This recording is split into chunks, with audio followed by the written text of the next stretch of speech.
Vamos a estudiar Romanos 7. Pablo se refiere a la ley en este capítulo en más de 20 ocasiones. Es obvio que el tema acá es sobre la ley. Muchos creen que en este capítulo Pablo anula la ley para el cristiano, pero no hay otra parte en los escritos de Pablo donde hable mejor de la ley que en este capítulo.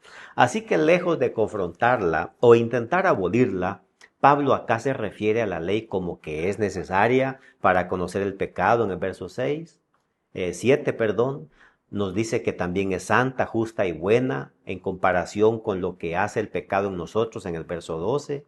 Nos dice que la ley es espiritual, contrario a nosotros que somos carnales. Nos dice que la ley es tan buena que debemos deleitarnos en ella en el verso 22. En los capítulos anteriores, Pablo viene hablando de la forma como Dios desea salvarnos, y esto es por gracia sin obra de la ley. Entonces, ¿cuál es la función de la ley? Ya Jesús había dicho, no penséis que he venido a abolir la ley o a los profetas. No he venido a abolir nada, sino a cumplir. Porque de cierto os digo que antes que pase el cielo y la tierra, ni una jota ni una tilde pasará de la ley hasta que todo se haya cumplido. De manera que cualquiera que quebrante uno de estos mandamientos muy pequeños, y así los enseña a los hombres, muy pequeño será llamado en el reino de los cielos. La ley de Dios es eterna, dice el salmista en el Salmo 119. No se puede abolir. Por tanto, Pablo no tiene la intención de abolirla tampoco, sino darle su verdadera función. El apóstol escribe a judíos que habían tomado la ley como un medio de salvación y no como un documento que guía al cristiano a la salvación en Cristo. En los versos 1 al 6, el apóstol habla de aquel esposo que muere para que la viuda quede libre de la ley del esposo, para casarse y ligarse a la ley del nuevo esposo, Jesús. Quien murió fue Jesús y quien resucitó fue Jesús. La mujer acá representa al creyente que quedó libre de la ley en su función salvífica para servir ahora a Jesús y su ley en un nuevo régimen. El cambio no es un cambio de ley, sino de función. Murió Jesús, resucitó Jesús. Morimos nosotros para nacer a un nuevo régimen con Él. Pero algo nunca muere en este capítulo y es la ley. Antes de nacer de nuevo, dice Pablo, la ley era un medio de salvación. Ahora, en el nuevo régimen, la ley cobra un significado especial. Me enseña lo que es pecado, lo cual me conduce a Cristo para encontrar el perdón. En otras palabras, la ley simplemente cumple la función de llevarnos a Jesús para encontrar la justificación. En los versos 7 al 13, el apóstol afronta el problema del pecado ante la ley.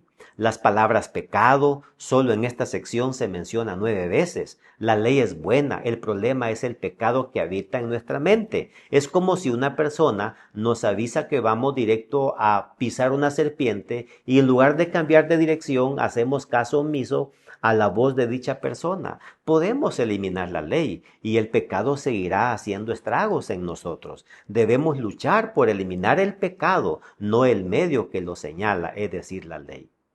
En la última sección, Pablo desarrolla con más fuerza el tema de la tendencia pecaminosa que hay en nosotros, con la que tenemos que luchar cada día.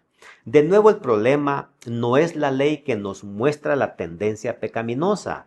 Somos nosotros que queriendo hacer lo bueno no podemos. El problema no es la ley, dice Pablo, es otra ley que nos quiere gobernar, que se opone a la ley de Dios, que está en nuestra mente y que también lucha por imponerse, manifestándose así la lucha que todo cristiano tiene entre lo bueno y lo malo.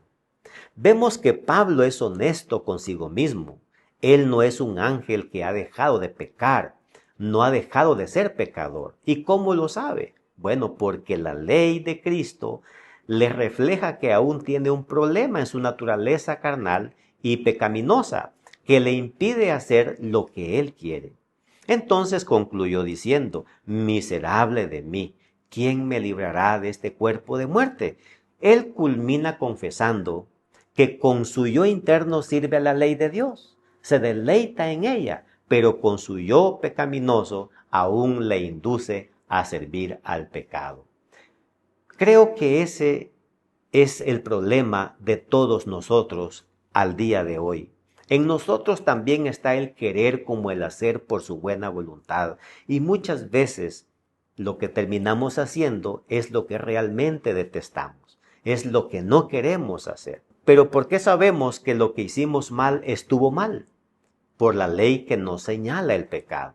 La clave no está entonces en eliminar esa ley, sino en morir para nacer de nuevo. Pero alguien puede decir, yo ya morí en Cristo. Pablo no habla de morir una vez. Él dijo, cada día muero. Cada día hemos de ser bautizados por el Espíritu Santo para vencer. En el próximo capítulo, Pablo avanza y nos da la clave del triunfo. Agradecemos a Dios, porque todo lo podemos en Cristo que nos fortalece. Que Dios te bendiga.